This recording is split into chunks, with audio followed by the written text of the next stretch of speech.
Señores, vamos a continuar esta tarde agradeciendo muchísimo esta participación. Recuerden que la República Dominicana, encabezada por sus autoridades, encabezadas por el gobierno, están muy comprometidas con lo que es la seguridad nacional. Por esa razón, militantemente el equipo está aquí independientemente de cualquier circunstancia externa. Están aquí dando la cara y continuamos adelante. Vamos a tener ahora... Tenemos a Michelle Camacho, que es nuestro moderador. En este momento vamos a llamar a los panelistas. Nuevos retos para la seguridad ciudadana en América Latina post-COVID, nuestro tema. Vamos a invitar aquí a Salomé Flores Sierra. Ella es de México.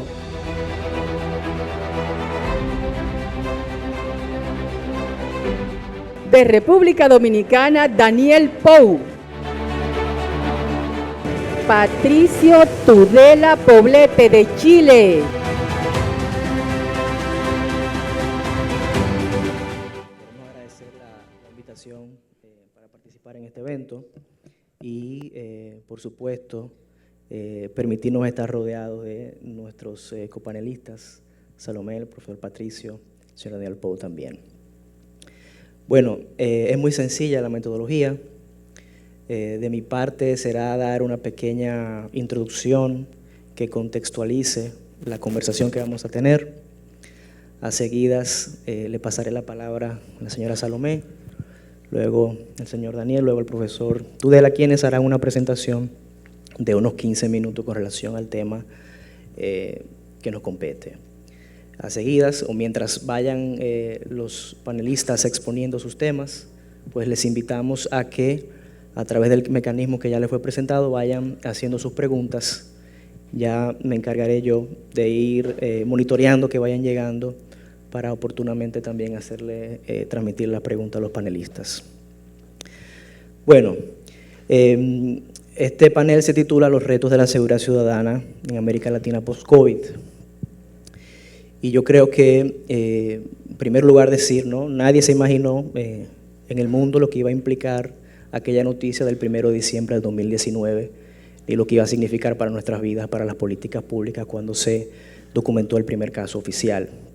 Más tarde en República Dominicana, el 22 de febrero del 2020, se registró el primer caso y a menos de un mes después pues, se decretaron las primeras medidas restrictivas.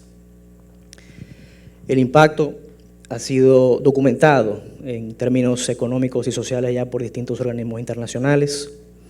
La CEPAL, por ejemplo, registraba y ponderó que para el año 2020, luego de la pandemia, más de 200 millones de personas en la región cayeron en la pobreza.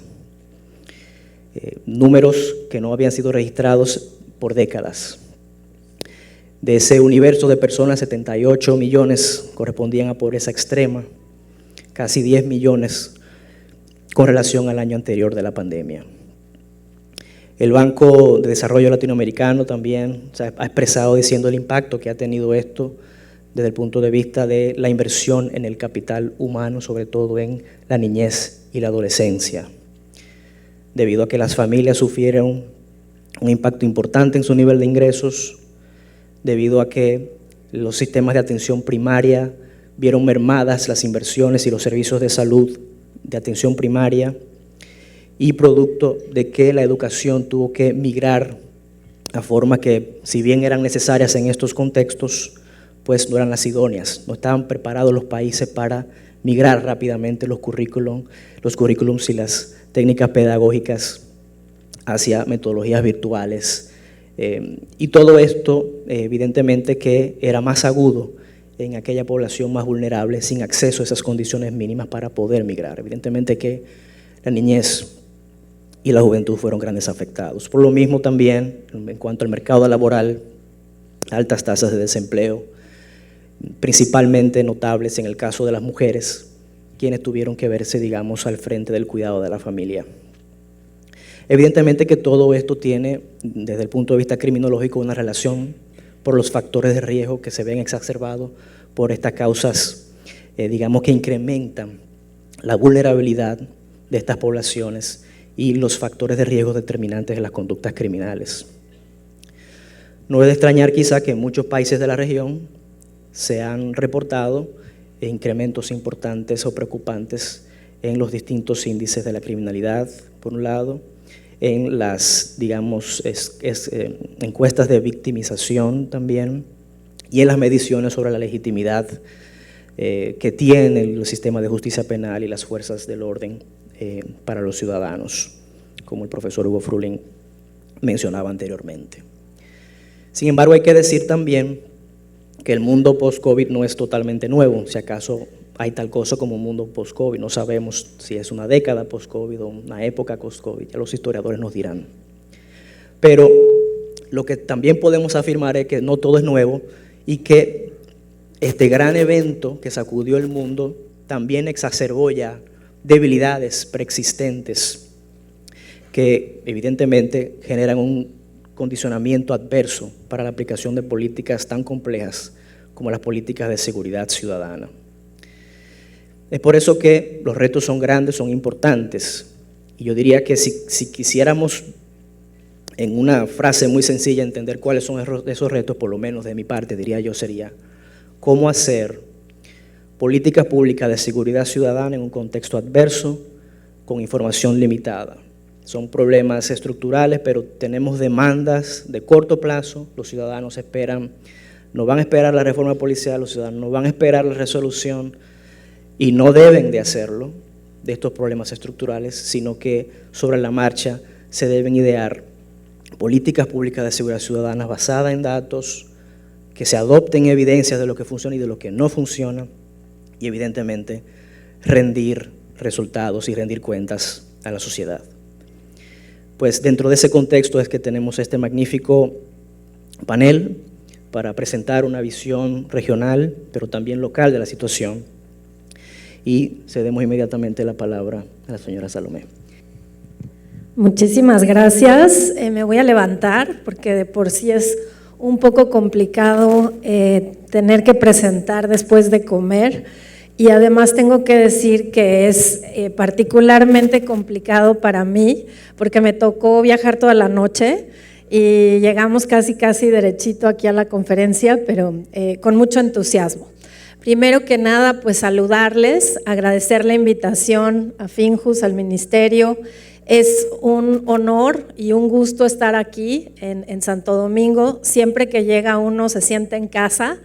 Y bueno, eso es la primera parte, pero la segunda parte es también muy estimulante participar en un foro como este, tener acceso a las presentaciones como la que tuvimos en la mañana, pero sobre todo también poder tener la oportunidad de conversar en los pasillos, en la comida. Ese intercambio es muy valioso. Y realmente conocer lo que está pasando aquí en República Dominicana respecto de las políticas de seguridad ciudadana nos parece que apunta a transformaciones importantes y bueno, esperemos que estas políticas se mantengan en el tiempo para que maduren y logren los resultados que todos las y los dominicanos están esperando. Entonces, con esa nota yo les voy a compartir algunas reflexiones sobre qué pasó en la pandemia con las tendencias delictivas. Y bueno, así como hay un mecanismo para que las personas de la audiencia nos hagan llegar las preguntas a los ponentes, yo quisiera preguntarles, así a mano alzada, que ustedes me dijeran o se expresaran respecto de las tendencias delictivas en la pandemia. ¿Cuántas personas consideran que la incidencia delictiva se incrementó en la pandemia? Por favor, alcen la mano. Ok, tenemos algunas y el resto me imagino que no. ¿O cuántas personas no saben si aumentó o no aumentó la incidencia delictiva en la pandemia? ¿No saben? Ok, algunos no saben. Ok, bueno, les voy a compartir primero desde la teoría y creo que el doctor Fruling ya se adelantó un poco en esta reflexión en las teorías. Espero que se alcance a ver allá atrás porque veo que la letra es un poquito chiquita, pero básicamente aquí tenemos la explicación a partir de las teorías criminológicas de cómo se esperaba que se comportaran las tendencias delictivas en un periodo de pandemia, en donde había un confinamiento, donde hubo una relajación de las medidas de confinamiento posteriormente y qué pasó con estas tendencias más adelante. Lo que vemos es que hay dos teorías que predicen cómo se debería de comportar la incidencia delictiva en la pandemia. La primera, que es la línea roja, es la teoría de la atención, que ya la mencionó el doctor Fruhling, que nos habla de cómo algunos factores estresantes pueden generar dinámicas que eventualmente deriven en agresiones o violencias. Patricio ya nos refería cuestiones como desempleo, como la pobreza, fueron este tipo de factores que pueden estresar y que sin duda, como pueden ver, nos apuntan a que ciertas conductas podrían aumentar. Y eso creo que todos lo experimentamos en la pandemia. Al estar en un confinamiento estábamos expuestos a situaciones estresantes sin poder salir, digamos que de convivencia forzada, que no necesariamente derivó en una convivencia positiva, generando dinámicas, como dice la teoría, de tensión. Por otro lado, en la línea de abajo, la línea punteada azul, tenemos la teoría de la oportunidad. Sabemos que muchas conductas delictivas apuntan a una oportunidad o a un objetivo y es cuando se cometen. En este caso, como sabemos, pues conductas sobre todo que tienen relación con delitos contra la propiedad. En este caso, la teoría que nos dice que en un contexto de confinamiento, la oportunidad para delinquir se reduce. Y bueno, ahí lo ven, lo que dice la teoría es que en ese contexto de pandemia, las conductas relacionadas con delitos contra la propiedad tendrían que disminuir para después, conforme se van relajando las medidas, ir aumentando. Y efectivamente eso es lo que pasó. No podemos afirmar que la tendencia de la incidencia delictiva se incrementó, más bien hubo tendencias diferenciadas según los tipos de delitos. En las siguientes láminas, lo que yo voy a compartir son algunos datos que se recolectan anualmente en la Oficina de Naciones Unidas contra la Droga y el Delito, la UNODC. Nosotros enviamos cada año a todos los países un cuestionario para conocer las tendencias delictivas y la respuesta del Estado a estas tendencias delictivas, es decir, cómo está funcionando el sistema de justicia penal. Cuando comenzó la pandemia, nosotros, además de esa recolección de datos que hacemos anualmente, hicimos una recolección adicional para ver cómo se comportaban algunas conductas cada mes o cada semana cuando era posible, revisando más fuentes que las tradicionales, no solo reportes a la policía o número de investigaciones. En algunos casos pudimos ver, por ejemplo, llamadas de emergencia, los registros de llamadas de emergencia. Y por cierto, solo para compartirles que toda esta información está disponible públicamente en el portal de datos de la UNODC, por si a alguien le interesa conocer la información. En este caso vemos del lado izquierdo los casos semanales registrados de violencia y violencia intrafamiliar en Honduras en las primeras semanas de la pandemia. Los registros semanales, decía yo, de violencia y violencia intrafamiliar. Se observó que cuando había una movilidad restringida hubo un decremento muy importante y posteriormente subió para tener una tendencia cíclica como la tenían anteriormente. Había otra lámina ahí donde teníamos el número total de llamadas relacionadas con incidentes de violencia contra las mujeres. Esto es a una línea de emergencia. En México la tenemos como 911. Lo que registramos fue estas llamadas de enero a septiembre de 2019 y de 2020 y tenemos una comparativa en donde se puede apreciar, es la anterior, por favor. Ahí. Se puede apreciar, ven la línea rosa en la lámina del lado derecho, la línea rosa o roja es el 2020 y como pueden ver hubo un pico en el mes de marzo cuando empezaron las restricciones en México, pero después se estabilizó e incluso ya hacia septiembre la tendencia era muy similar al año anterior de 2019. La que sigue, por favor. En esta, gracias, nada más no aprieto el cursor, ¿verdad? Gracias. En esta otra lámina pueden ver otra conducta, estos son los homicidios. Tenemos datos de 2019 a 2020 en esta lámina, pero también compartirles que ya están disponibles los datos públicamente hasta 2021 de todos los países que recibimos información. Y por cierto, aprovecho también para compartir que el año que entra la UNODC va a estar publicando un informe global de homicidios en donde van a poder ver un análisis de COVID, pero también de muchos otros casos de estudio de diferentes contextos del mundo en cuanto a los homicidios y algunas políticas que han sido exitosas para tratar de contrarrestar las tendencias al alza en algunas regiones. Pero bueno, aquí lo que vemos por un lado son del lado izquierdo los homicidios de Honduras y de El Salvador, vemos algunas variaciones importantes y del lado derecho vemos el número de víctimas de homicidio en México y vemos que la tasa se mantuvo, o bueno, la tendencia se mantuvo pues relativamente estable. Ven los años anteriores graficados de 2015 a 2019 y vemos el 2020 con una tendencia muy similar. Y aquí el mensaje es que pues en realidad no hubo un efecto contundente o homogéneo en las tasas de homicidio. En realidad se comportaron de manera muy particular en cada uno de los países dependiendo del contexto, pero lo que sí se puede afirmar es que en realidad la pandemia no tuvo un impacto en estas tendencias. Ahora, en esta lámina vemos los delitos contra la propiedad para varios países de América Latina y el Caribe, y aquí sí vemos, como nos decía la teoría de la oportunidad, hubo una reducción muy importante hacia el mes de abril del 2020. Y eso sí podemos atribuirlo pues prácticamente a la pandemia, y aquí sí la teoría se cumple. Y bueno, pues solo hago el anuncio. Estas son algunas de las reflexiones y algunos de los datos que tenemos en unos reportes de investigación que se publicaron en la UNODC.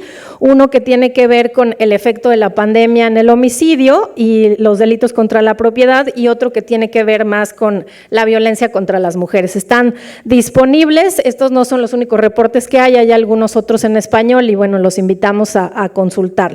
Este es el contexto regional, digamos, algunos ejemplos, pero quisiera más bien irme a lo que pasó aquí en República Dominicana.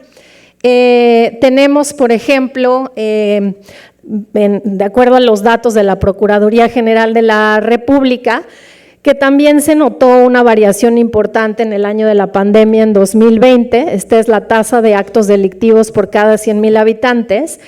Y lo que sí tengo que decir es que cuando quisimos ver la desagregación para entender qué delitos estaban incluidos en esta tasa, no pudimos revisarlo, pero bueno, sí tenemos un registro de que hubo ahí una reducción en algunos actos delictivos en República Dominicana. Observamos también en el caso de denuncias de violencia intrafamiliar y de género que también hubo una reducción en el año de la pandemia, pero a la mitad de 2021 o hasta donde había datos, esta cifra ya había incluso rebasado el dato del año anterior de 2019 y bueno, tendría una tendencia al alza. En donde vemos un cambio también importante es en el número de homicidios de mujeres y feminicidios. Esto es 2017-2022. Vemos que en 2020 hubo un registro de 132, pero se incrementó un poco hacia 2021 y hasta donde se tenía datos públicos en 2022 el número era de 99. Sin embargo, pues no podemos tener un dato concluyente de este año porque no había cifras todavía disponibles, porque no ha terminado todavía el año. Habría que ver cómo se comporta la tendencia ahí. El número de arrestos por la Dirección Nacional de Control de Drogas por año y también vemos ahí una disminución importante en los arrestos en el año de la pandemia, pero de nuevo vemos una tendencia al alza, incluso más alta de los niveles de 2017, tanto para el año de 2022 hasta donde se tienen datos. Finalmente, también vemos de nuevo los delitos contra la propiedad. Este es el ejemplo de las denuncias de robos de vehículos por mes.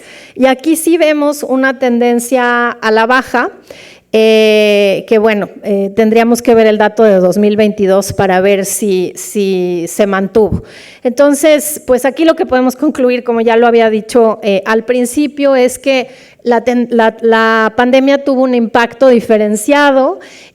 A veces nos tenemos que ir más al detalle de los datos para entender en qué delitos hubo un incremento, en qué otros delitos hubo una tendencia a la baja, pero pues solo para irnos más allá de la percepción y entender qué es lo que nos dicen los datos. Y bueno, la idea de mi presentación el día de hoy era simplemente abrir la discusión, presentar estas cifras, entender este impacto de la pandemia, pero sí terminar con algunas reflexiones respecto de qué podíamos hacer hacia el futuro. Y bueno, aquí tengo algunas ideas. Lo primero es que tendríamos que poder recolectar mucho más información a partir de encuestas, sobre todo encuestas representativas que nos permitan realmente entender de manera representativa tanto del territorio como de la población en su conjunto, cuál fue el impacto real de la violencia para las poblaciones vulnerables, sobre todo para las mujeres. No hay ningún registro administrativo de ninguna institución que realmente nos permita entender ese impacto y sin duda la recomendación es, en la medida de lo posible, trabajar en encuestas especializadas, ya sea de violencia contra las mujeres o por las poblaciones vulnerables o fortalecer también el levantamiento de información a partir de encuestas de victimización. Aquí en República Dominicana sabemos que hace varios años se hizo una encuesta nacional de victimización, recientemente se incorporó un módulo de seguridad ciudadana en la ENOGAR y bueno, de hecho desde la oficina estuvimos apoyando un poco la contextualización del módulo. Sin duda va a dar información muy relevante, pero no suficiente. Ojalá se pudieran hacer esfuerzos para aplicar esas encuestas pues de manera más frecuente y más amplia e incluso incorporando otras preguntas, porque las encuestas de victimización nos pueden decir cuántos delitos ocurren, más allá de los que registra la policía, cuántos delitos se reportan, cuántos delitos no se reportan, por qué no se reportan, cuál es la percepción de inseguridad, y también pueden ser un instrumento importante para evaluar el desempeño de las policías. Y por ahí compartíamos durante el almuerzo que sería un instrumento a través del cual se podría ahondar en conocer no solo la percepción de confianza, de efectividad, sino también entender cómo es que la población percibe las diferentes, digamos, tácticas o operativos que hace la policía y sin duda, pues este sería uno de esos instrumentos a través de los cuales se puede ahondar no solo el impacto de la violencia, sino también, y de la delincuencia, sino también entender cómo es que la población evalúa ese desempeño de las instituciones de seguridad. Otro llamado importante es recopilar y analizar datos desagregados de todas las etapas del sistema de justicia penal para prevenir delitos como la violencia doméstica, la violencia sexual, que si se actúa a tiempo, como ustedes saben, pues pueden evitar que la violencia escale.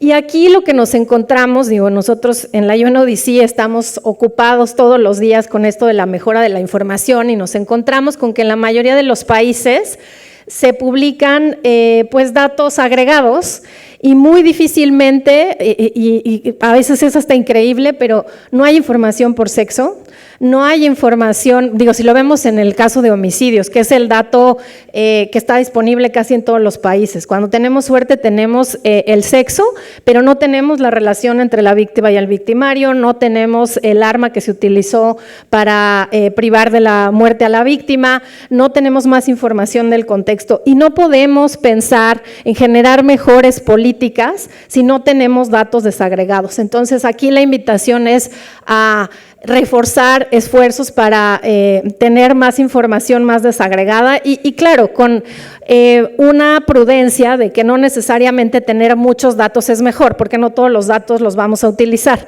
pero sí tener pues un entendimiento con los usuarios de la información, tanto al interior de las organizaciones como hacia afuera, de qué información mínima, indispensable sería importante recabar para poder tener una brújula que nos guíe a diseñar mejores intervenciones y programas.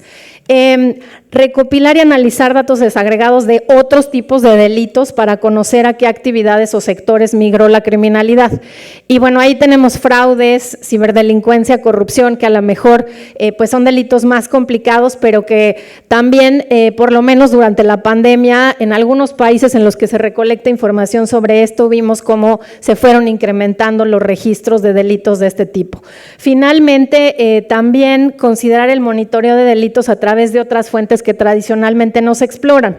Llamadas de emergencia normalmente son fuentes de información muy valiosas que no se aprovechan. Nos encontramos que en muchos países hay una infraestructura muy importante y una inversión destinada a las llamadas de emergencia, pero que muchas veces esas llamadas que se recolectan no son aprovechadas por algunas instituciones y que podrían ser muy útil de nuevo para fines de prevención. Redes sociales que finalmente a lo mejor no nos dan la información pues más precisa, pero sin duda son un termómetro que nos da cuenta de cómo es que se va comportando el tejido social y cuáles son los temas o las problemáticas que más les afectan, o incluso, bueno, las redes sociales son muy útiles para muchas cosas, incluso la aparición de nuevas sustancias psicoactivas, la aparición de nuevas rutas de microtráfico, en fin, una fuente sin duda muy valiosa que tampoco se explora con frecuencia. Y los datos de movilidad, que también en la pandemia creo que fueron muy importantes para tratar de entender de nuevo cómo es que se iba comportando el delito y cómo es que iba regresando a la normalidad, sobre todo en algunos tipos de delito, como lo decía, como los de contra la propiedad. Y finalmente, pues esto ya va más allá de los datos y creemos que sin duda la pandemia puso en evidencia la importancia de crear mecanismos para facilitar la denuncia distintos a los tradicionales. Muchas veces, pues en contextos de pandemia, las víctimas no iban a denunciar porque no podían salir, pero tampoco tenían la oportunidad de hacer denuncias digitales o bueno, que hubiera sido uno de los mejores medios, o incluso tratar de habilitar centros de llamadas, que bueno, tampoco era la mejor manera porque podría ser que los agresores, las o los agresores pudieran estar junto a las víctimas. Pero aquí el mensaje es tratar de ser creativos y crear mecanismos para facilitar la denuncia, que al final de cuentas también son un registro importante para monitorear las tendencias y para monitorear cómo las respuestas o las intervenciones van generando resultados positivos. Y pues básicamente aquí me detengo porque creo que ya se me acabó el tiempo y pues nada, muchas gracias por la atención y estoy atenta a sus preguntas.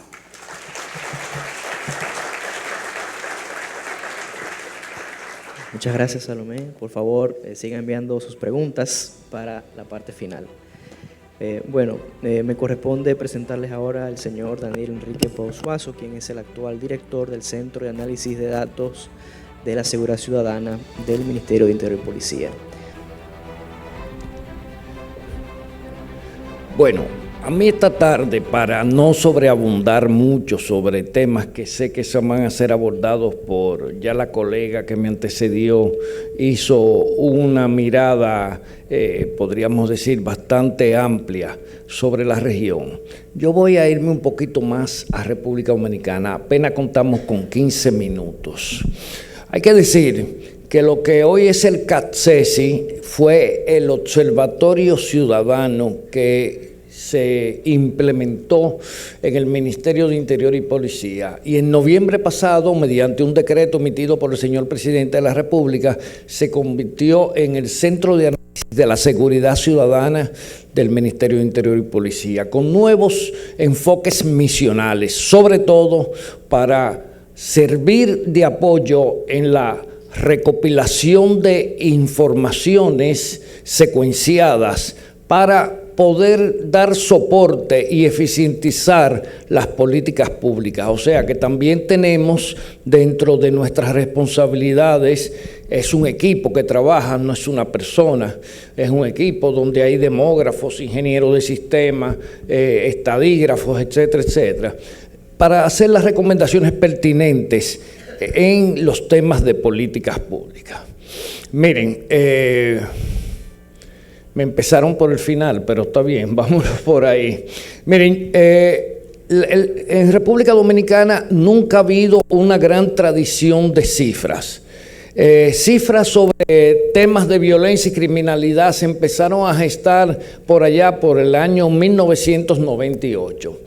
Quiero decir que en República Dominicana del año 1998 se llegó, oigan bien, se llegó al pico más alto de homicidios en el año 2005, que elevó la tasa de homicidios a 26.56. Así se mantuvo entre 26, 25, 24 hasta el año 2012. Es un tema que hay que aclarar porque para hablar en República Dominicana de criminalidad, de violencia sistémica, etcétera, tenemos que tener bastante claro esa situación. Miren, hay que decir que indiscutiblemente en el contexto de lo que fue la pandemia, la parte crucial de la pandemia 2020, podemos observar en este gráfico que tuvimos la tasa de homicidio más baja que hemos tenido en muchos años. Es la tasa de homicidio más baja que hemos tenido en muchos años. Es una tasa de homicidio que anda por 9.6 homicidios por cada 100.000 habitantes. Pero luego, en el año 2021, la tasa de homicidios vuelve y remonta y supera la del 2019. Una tasa de homicidio de 11.6 por cada 100.000 habitantes. Y ahora, en lo que va del año, la tasa promedio de homicidio en los primeros 6 meses anda por 12.2 homicidios por cada 100.000 habitantes. O sea, ha producido un disparo. La siguiente, por favor. Entonces, algo importante. La tasa de homicidio según circunstancias. Durante más de una década, podríamos decir que la tasa de homicidio estaba compuesta de manera tradicional por los homicidios de la convivencia y los homicidios producto del delito. La proporción durante esta última década es de 66% de los homicidios de carácter sistémico o convivenciales y entre un 28 a un 30% de los homicidios causados por la actividad delictiva. Aquí podemos ver en naranja los homicidios de la convivencia, en verde los de la delincuencia, en verde uso excesivo de la fuerza y en mamey lo que le llamamos desconocidos. Son homicidios que nunca se logran resolver, por lo menos en el primer año en que se cometen. Son personas que aparecen muertas, ya sea en una residencia, en un caserío, en un camino de montaña, de campo, pero difícilmente se logra establecer el motivo de la muerte. Ahí, como vemos, en la parte de arriba, en la de convivencia, vemos que siempre ha sido superior por más del doble a los homicidios que se producen por actos delictivos. Ahora bien, más sin embargo, vemos que en el primer semestre de este año hay un decrecimiento ligero de los homicidios de la convivencia y se acercan más a los homicidios del delito. La siguiente, por favor. Los feminicidios y muertes de mujeres. Como sabemos, no todos los homicidios de mujeres son feminicidios. Entonces, en el año 2019 tuvimos 77 feminicidios y 75 muertes de mujeres. En el 2020 tuvimos 70 feminicidios, una reducción frente al 2019, versus 58 muertes de mujeres, una reducción también significativa. En el 2021 tuvimos 84 feminicidios, es decir, se incrementa con relación al año 2019 y 2020, y muertes de mujeres, pues se queda prácticamente a la par con 58 homicidios, igual que en el 2020.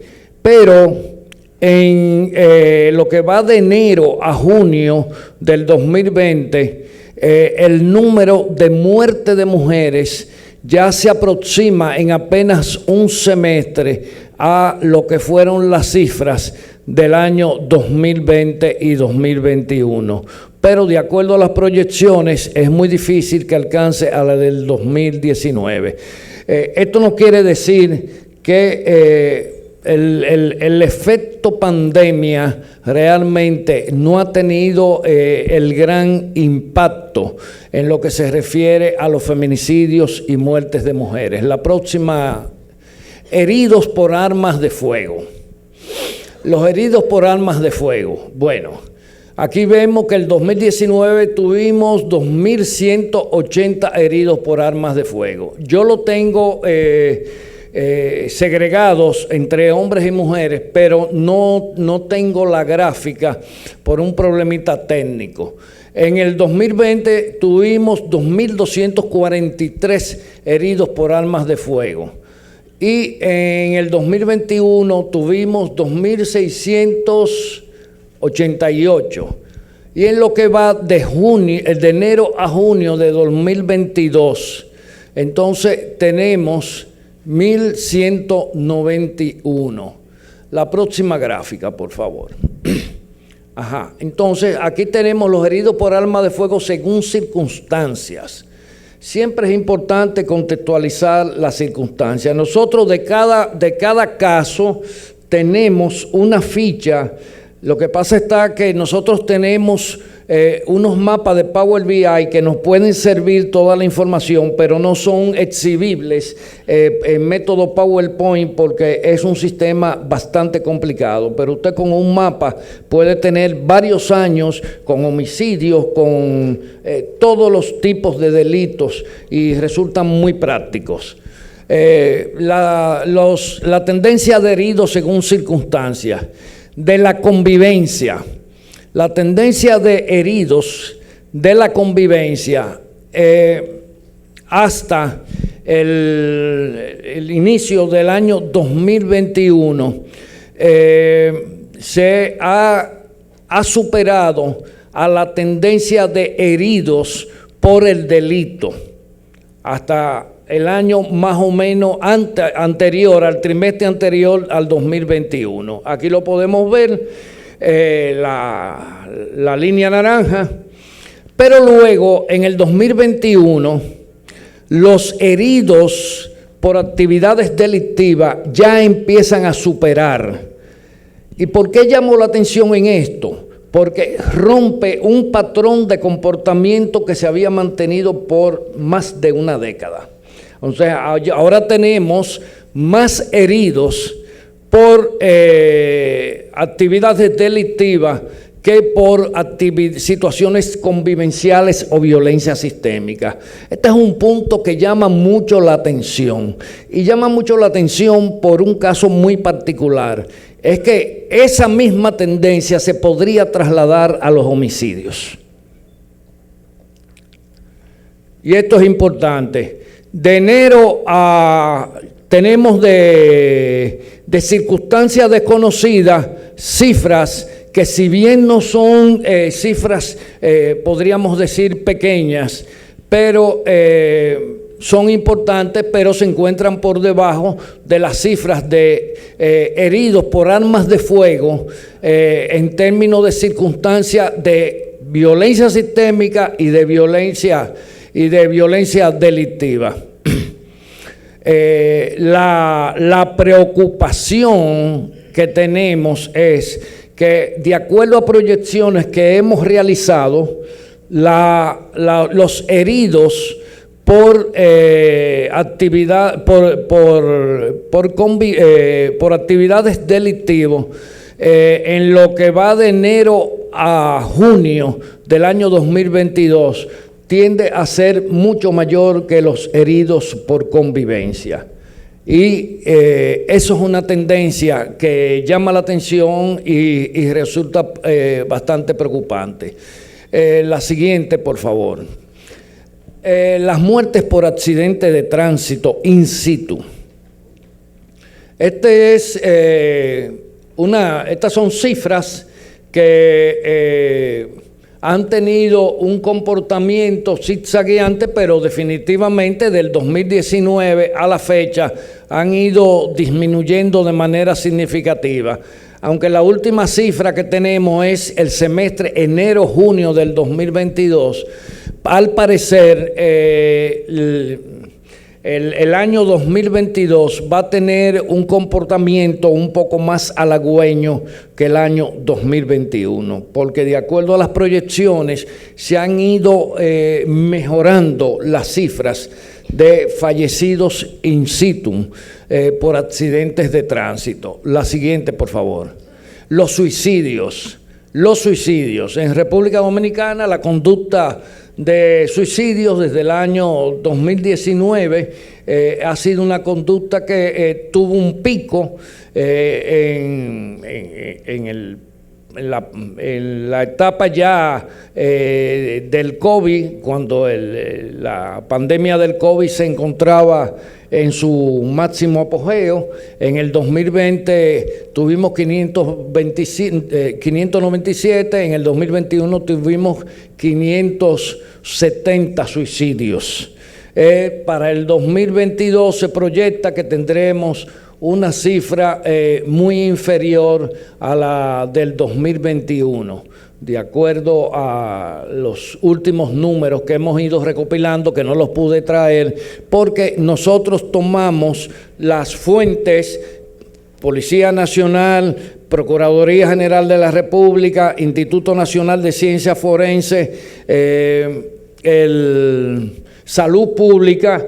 También tenemos que tomar la DNCD, todas esas instituciones, y luego nosotros hacer un consolidado, depurando todas esas cifras que nos llegan. O sea, no se transfieren mecánicamente al sistema. La mayoría de esas cifras, correcto, nosotros la contextualizamos en términos de tiempo y espacio. ¿Qué quiero decir con esto? Que cada caso lo trabajamos de una manera particular para poderlo contextualizar, poderlo situar en la geografía nacional y pues tener un criterio exacto de lo que sucede. El siguiente, por favor.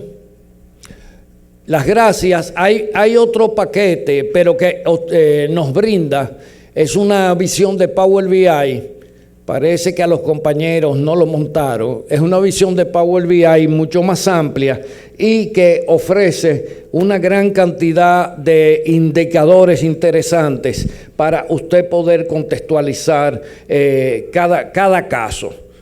Incluso están divididos por provincias, por municipios, y ahora estamos incursionando en las demarcaciones hasta llegar a los propios barrios. Muchas gracias, muy amable.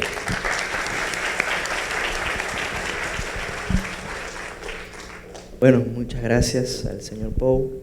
A continuación, el profesor Patricio Tudela Poblete, quien tiene una importante trayectoria en seguridad pública y ciudadana, también trabajando con policía y en políticas públicas. Muchas gracias.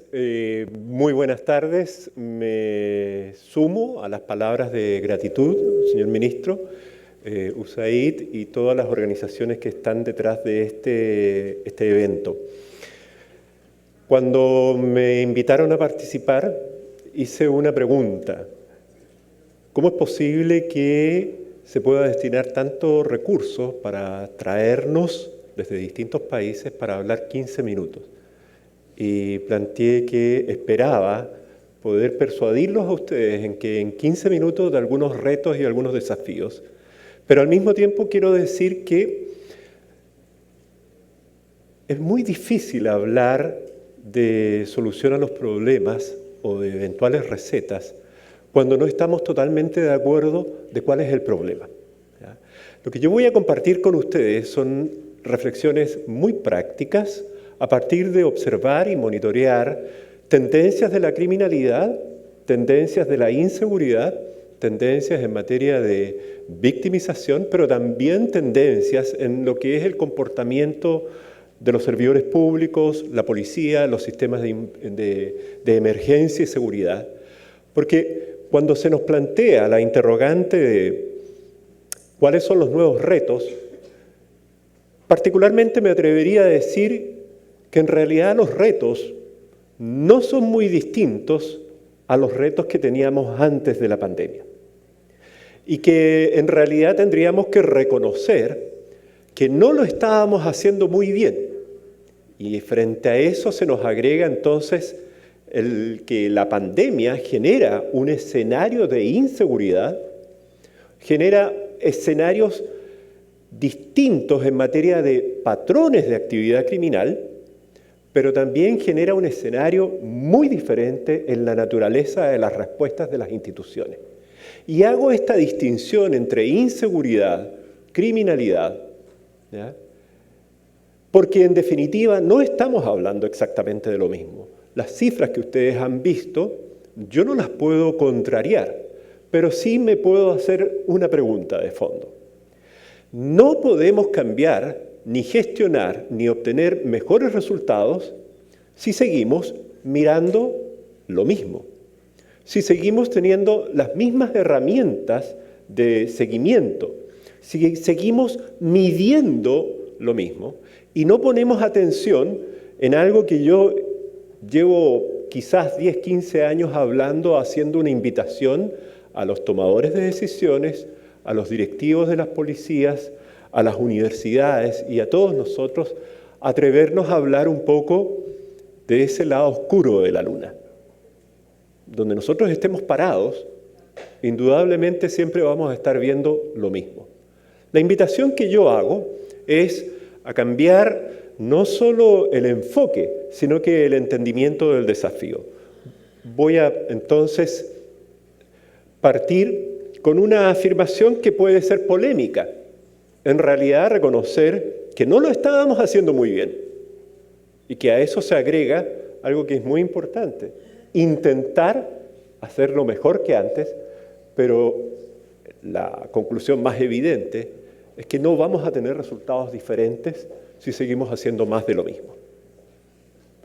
De tal manera que podemos decir que hay nuevas y viejas urgencias, pero al mismo tiempo las prioridades probablemente, pasado el umbral de la crisis de la pandemia, son muy similares. Algo que es estructuralmente que presenta un desafío importantísimo es que las organizaciones, las instituciones, la policía, en general, tienen muchos datos, pero no todos los suficientes o indispensables desde el punto de vista del interés de la seguridad pública y la seguridad ciudadana. Pero así como las instituciones tienen muchos datos, hay que ser honestos a reconocer que tienen muy poca información, porque los datos brutos, si no son analizados, no sirven para tomar decisiones. Por lo tanto, la crisis estructural más importante para gestionar nuevas soluciones tiene que ver con la abundancia de datos, en todo caso no suficiente, déficit podríamos decir, pero solamente tenemos muchos datos, muy poca información, y lo más grave es que tenemos poca gestión de conocimiento. Es decir, las instituciones que han tenido que abordar la crisis de la pandemia somos instituciones que tenemos décadas. Pero post pandemia estamos abordando los desafíos de la misma forma que antes. No hemos aprendido mucho, porque si bien es indispensable introducir tecnología y gestionar la información, también es muy importante que logremos instalar dos conceptos que resultan fundamentales para hacer seguimiento a la inseguridad, para hacer seguimiento a los patrones de actividad criminal, pero también para hacer un seguimiento a lo que son los riesgos, ¿ya? Que es, por un lado, el análisis criminal como una capacidad, como una competencia que es indispensable que todas las organizaciones puedan contar, y para eso hay que formar analistas, pero al mismo tiempo instalar sistemas de información y herramientas para un seguimiento que permita hablar sobre una palabra que hasta el momento no se ha planteado en este foro, que es la dificultad de la priorización. Lo más importante es que entendamos que la política pública en materia de prevención, seguridad pública, seguridad ciudadana, como se le quiera definir, requiere de información.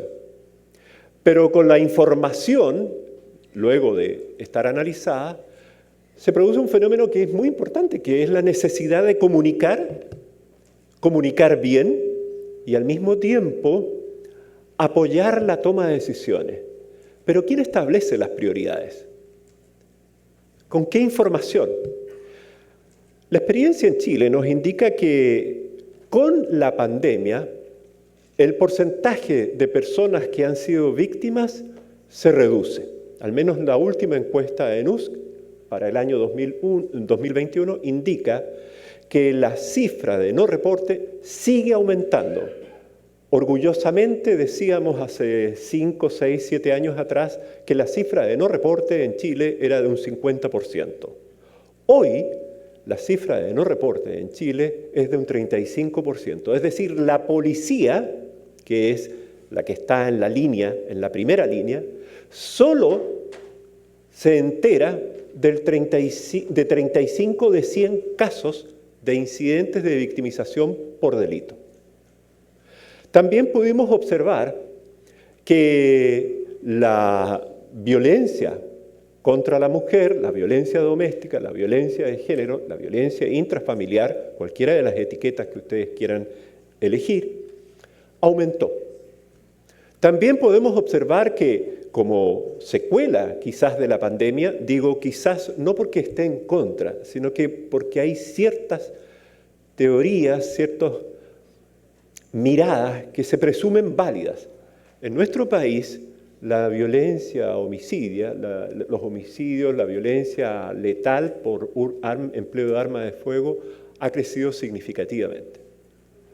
Pero cuando se habla de que la policía logra contrarrestar la acción del crimen organizado en los territorios, y el Ministerio Público en nuestro país nos informa que hay una cantidad mayor que antes de bandas criminales y estructuras criminales desarticuladas, la evidencia no está ahí. Hay un problema que está estrechamente vinculado con la gestión de la seguridad y con la capacidad de referirnos en propiedad, fundadamente, a los problemas que intentamos solucionar, que es la ausencia de evidencia y la ausencia de conocimiento. Las organizaciones no son adictas a aprender de sus errores. Y eso hay que reconocerlo.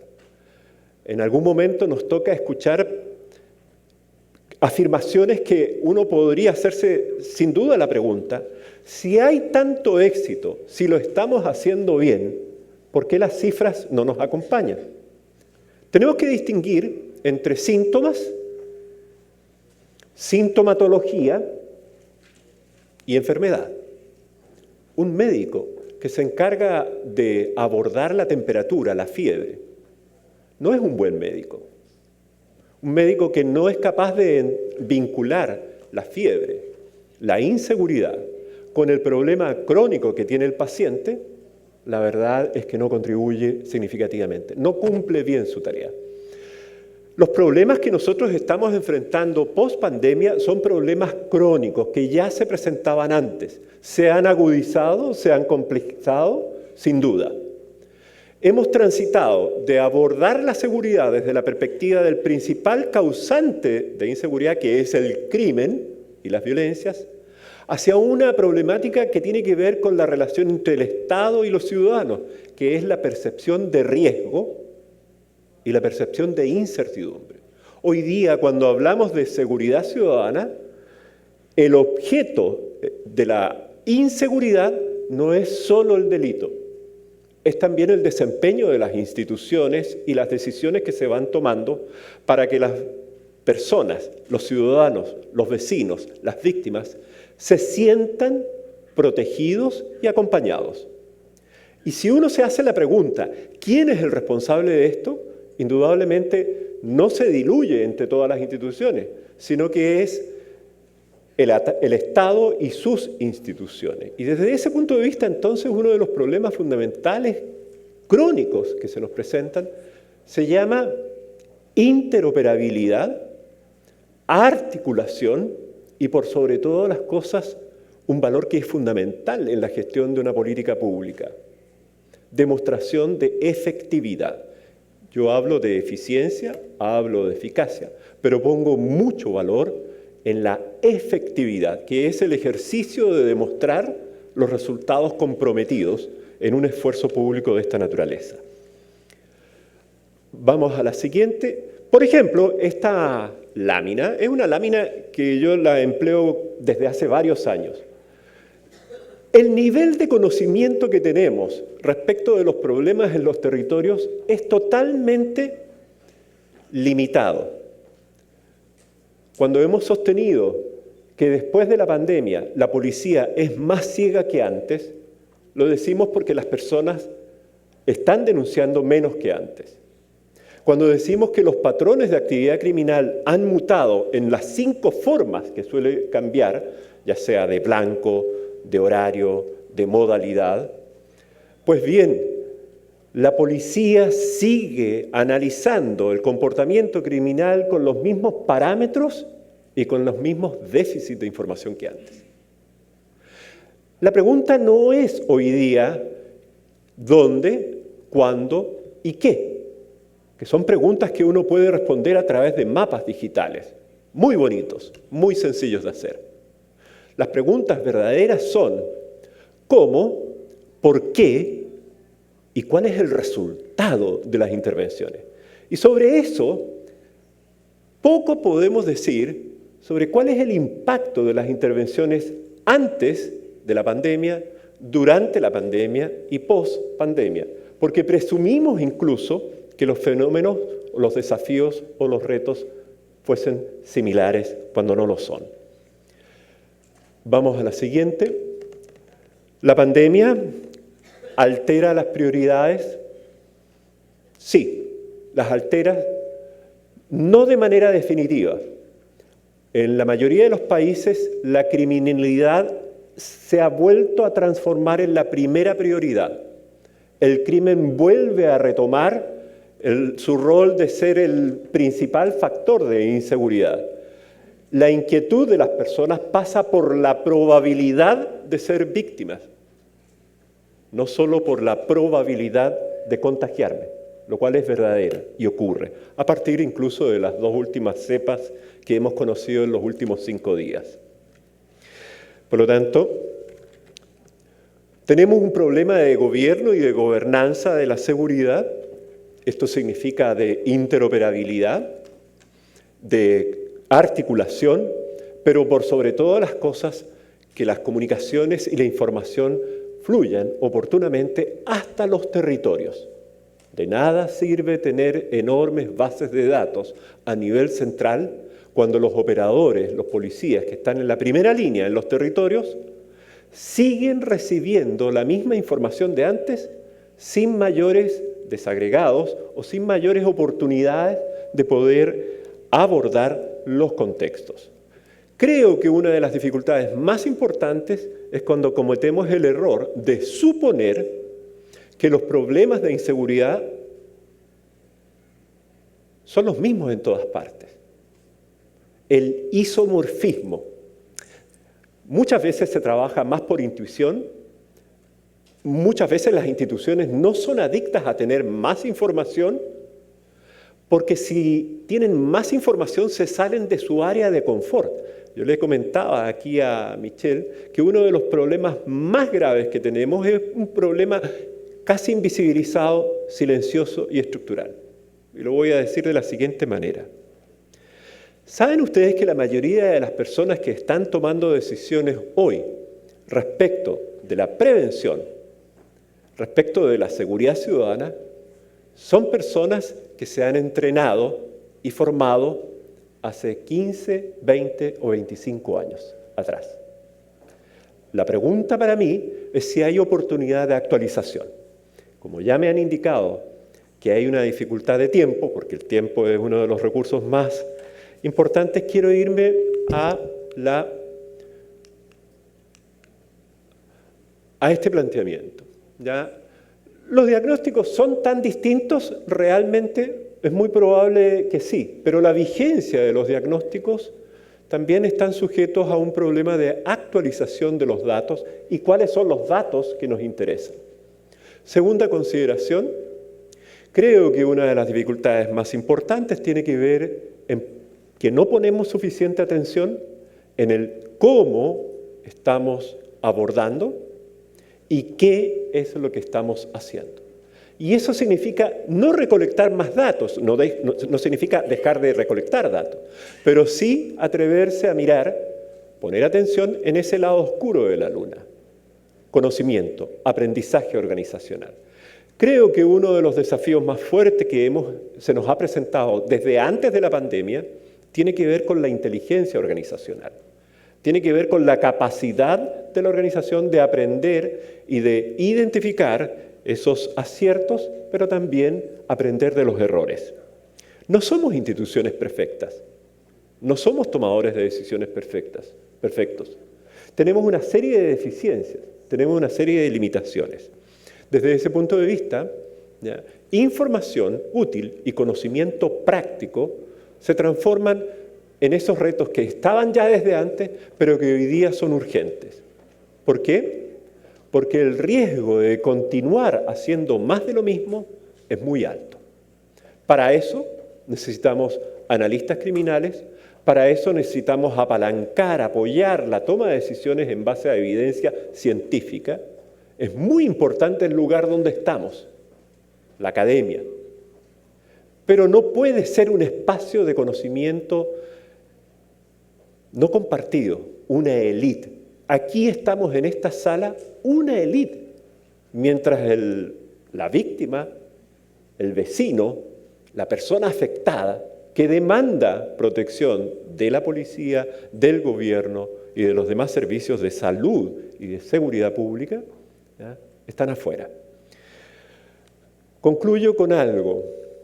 Los obstáculos son conocidos, hay nuevos riesgos, pero nuestro gran problema es que las herramientas, sobre todo las respuestas, son de alguna manera ya conocidas cuando sabemos que no son totalmente suficientes y en muchos casos inútiles. No tienen efecto. Es ahí donde está el desafío. Una organización que no apuesta a una buena gestión de información, que no invierte en sus personas en sus equipos. No estoy hablando de una inversión en términos tecnológicos. No estoy hablando de las TIC, tecnologías de información y comunicación. Estoy hablando de aquellas personas que mirando estas cifras, no las que yo he mostrado, sino que otros, pueden leer, pueden entender el contexto del desafío. Yo no he pretendido aquí convencerlos con algún dato o cifra estadística de cuáles son los retos. Por lo tanto, me parece que también las instituciones, más allá de buscar tener mayores datos, también tienen que compartir y comunicar esa información que es el resultado de un análisis. Hay que invertir en las personas. La tecnología es importante, pero la tecnología es más prescindible, se desactualiza a mayor celeridad que lo que significa una persona muy bien entrenada, que es capaz de distinguir las diferencias de los desafíos y leer los contextos. Creo que una de las dificultades más grandes que tenemos entonces es apostar a desarrollar esa capacidad de nosotros mismos como organizaciones para aprender de nuestros propios errores. Eso se llama gestión del conocimiento. Gestionar el conocimiento es simplemente identificar aquello que sirve, aquello que funciona, compartirlo, identificar buenas prácticas y ponerlas no como recetas, pero sí como oportunidades para aprender. Y es ese el propósito de esta conferencia, de este foro. Muchas gracias.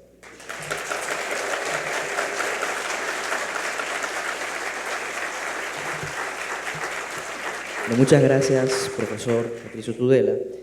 Por temas de tiempo me han pedido limitar la cantidad de preguntas de los panelistas, de modo que estoy aquí seleccionando una pregunta para Salomé, un poco larga, pero voy a tratar de sintetizarla. La pregunta va dirigida un poco a la referencia que usted hacía respecto de la teoría de la atención y la teoría de las actividades rutinarias. Por un lado, se presentaban las gráficas, ¿no?, de durante la pandemia hubo una disminución producto de, evidentemente, menos oportunidades. Luego, digamos, del levantamiento de las restricciones, quizá un aumento por la atención. Eso permite hablar, o permitiría hablar de algunos elementos comunes en la región respecto al comportamiento criminal, a pesar de que haya habido diferenciaciones por país dentro de la región. Gracias por la pregunta. Bueno, más bien quisiera aclarar que la explicación iba encaminada a que, de acuerdo de la teoría de la atención, algunas conductas delictivas que ocurren, por ejemplo, en el ámbito familiar, se incrementaron. Entonces, esa tendencia sí fue similar en la mayoría de los países de la región, de acuerdo a los datos con los que contamos, como lo vimos en algunos ejemplos. Conductas de violencia contra las mujeres o llamadas reportando violencia familiar incrementaron. Y ahí lo que decimos es que, de acuerdo a la teoría de la atención, ahí se ve claramente que esas dinámicas al interior del hogar de frustración, de enojo, de conflictividad, digamos, en muchos casos derivaron en que no había una convivencia sana y se reflejó eso en violencia contra las mujeres o violencia intrafamiliar. Entonces, ahí más bien lo que decimos en este análisis que se hizo del impacto de la pandemia es que esas conductas delictivas en todos los países subieron. Y lo mismo sucedió con la teoría de la oportunidad.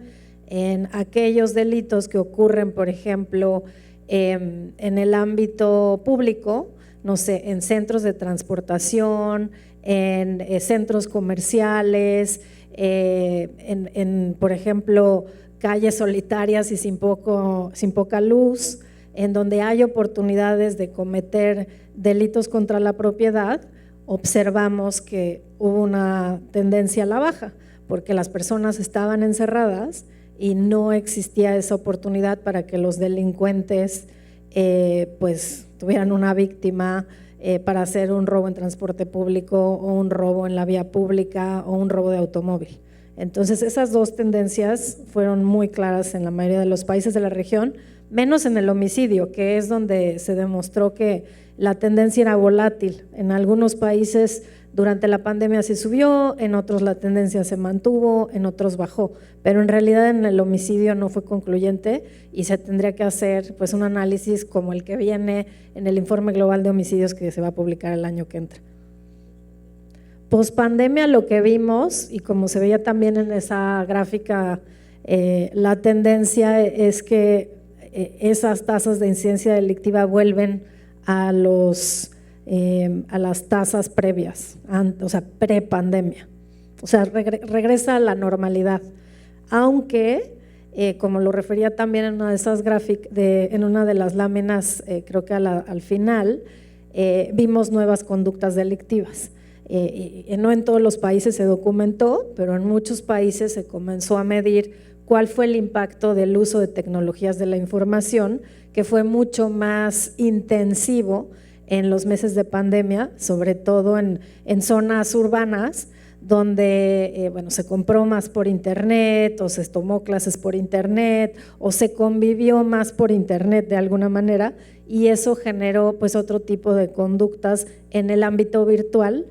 Ahí sí hubo un incremento en algunos registros de acuerdo a la información que nosotros recibimos de algunos países que han medido estas conductas. Gracias.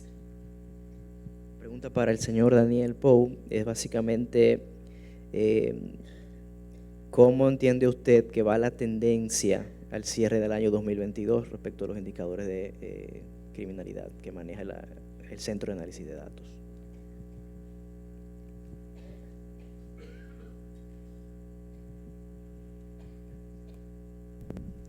Sí, gracias. Mira, las tendencias de acuerdo a los números que estamos trabajando hasta ahora, porque lamentablemente nosotros no tenemos interoperatividad interinstitucional. Nosotros tenemos que esperar que las demás instituciones pues nos sirvan los números que ellos tienen y luego lo tenemos que procesar, cualificar, etcétera. Pero hay algunos indicadores que tienen tendencia a incrementarse. Entre ellos, el homicidio de mujeres, que no es lo mismo que feminicidios. Y lo que es el homicidio que está dentro del componente de homicidio delictivo. Ha subido unos cuantos puntos en las últimas recuentos que hemos estado haciendo en el proceso de consolidación de cifras.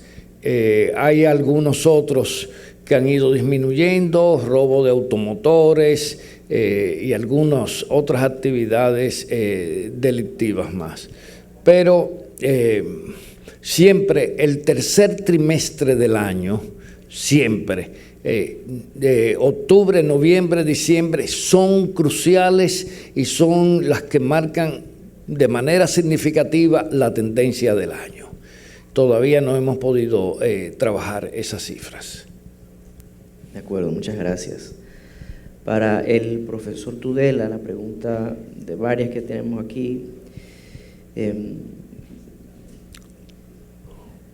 La viceministra Ángela Jaques pregunta, entre los nuevos retos, ¿qué papel juegan las drogas, los estupefacientes en la seguridad ciudadana?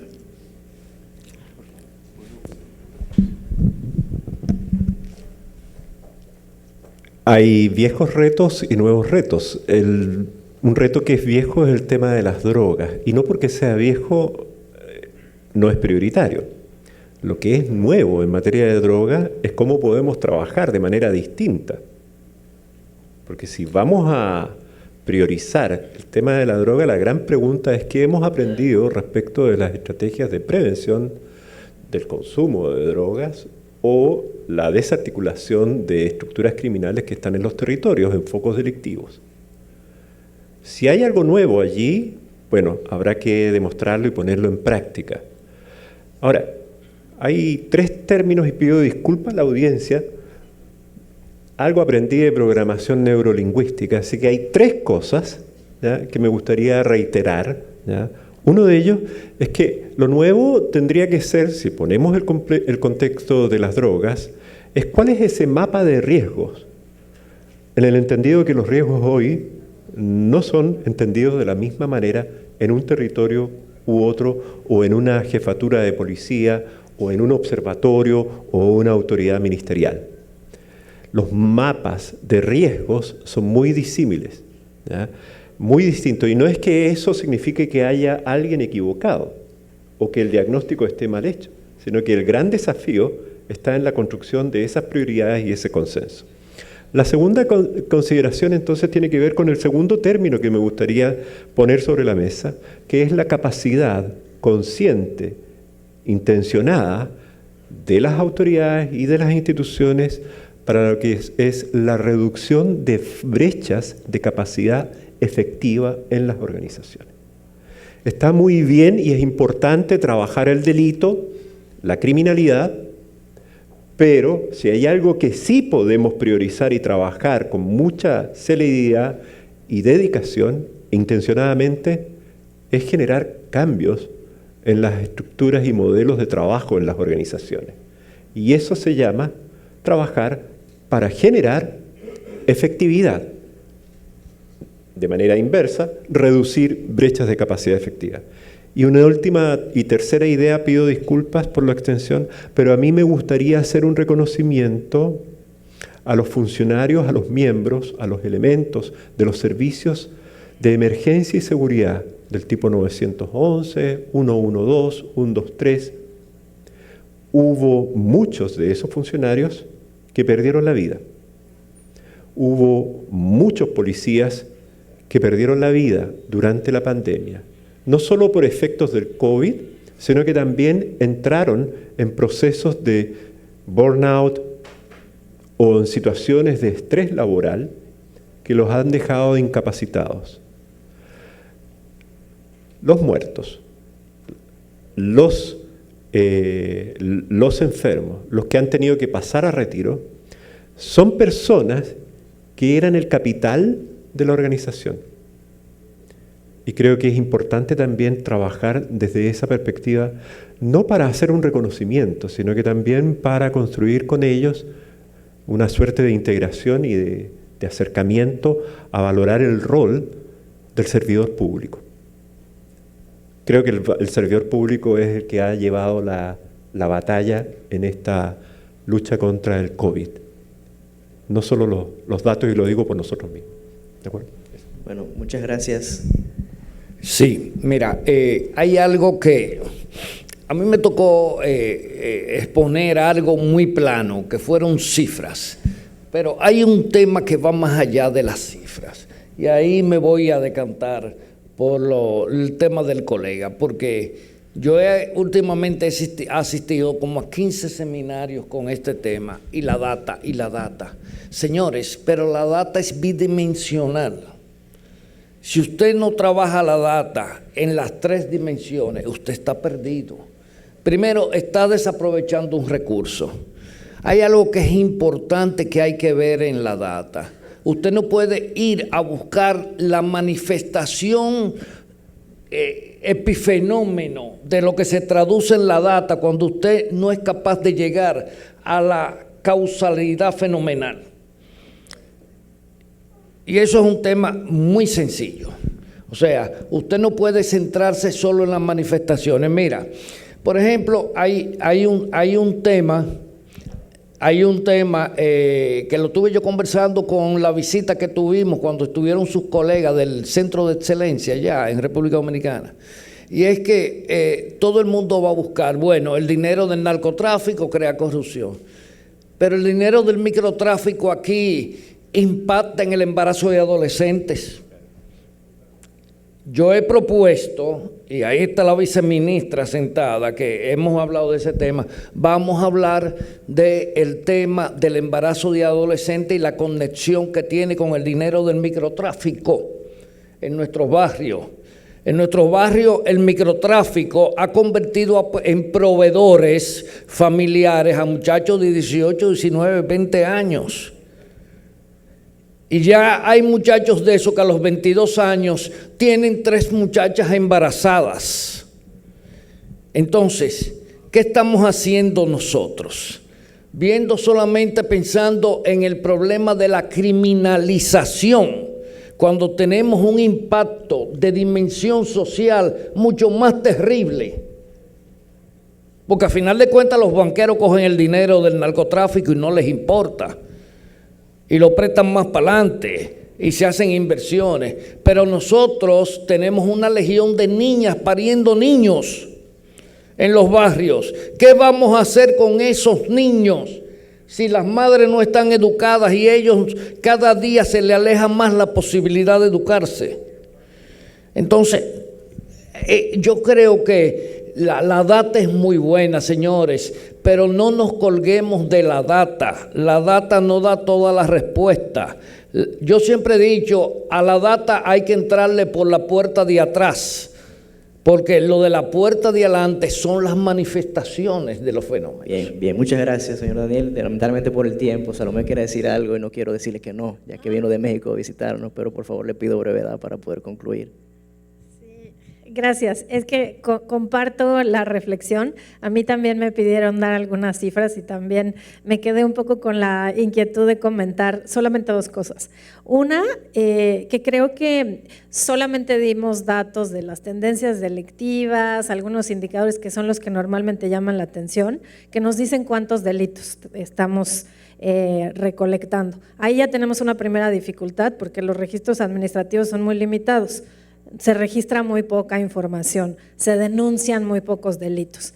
Creo que coincido completamente, tenemos que ir mucho más allá de las tendencias delictivas y si realmente queremos entender las dinámicas detrás de la delincuencia y de la violencia, tenemos que revisar muchos otros indicadores sociodemográficos, económicos, migratorios e incluso culturales e incluso entender la infraestructura que está en los territorios, porque como lo sabemos y lo discutimos siempre, las respuestas de seguridad ciudadana tienen que ser multidimensionales y multiinstitucionales. Entonces, esta conversación tendría que ser mucho más compleja y en lugar de haber solamente presentado tendencias delictivas, tendríamos que haber dado una mirada mucho más integral, más allá de estas cifras. Y la otra, que bueno, también es un comercial, la importancia de tener datos de las policías.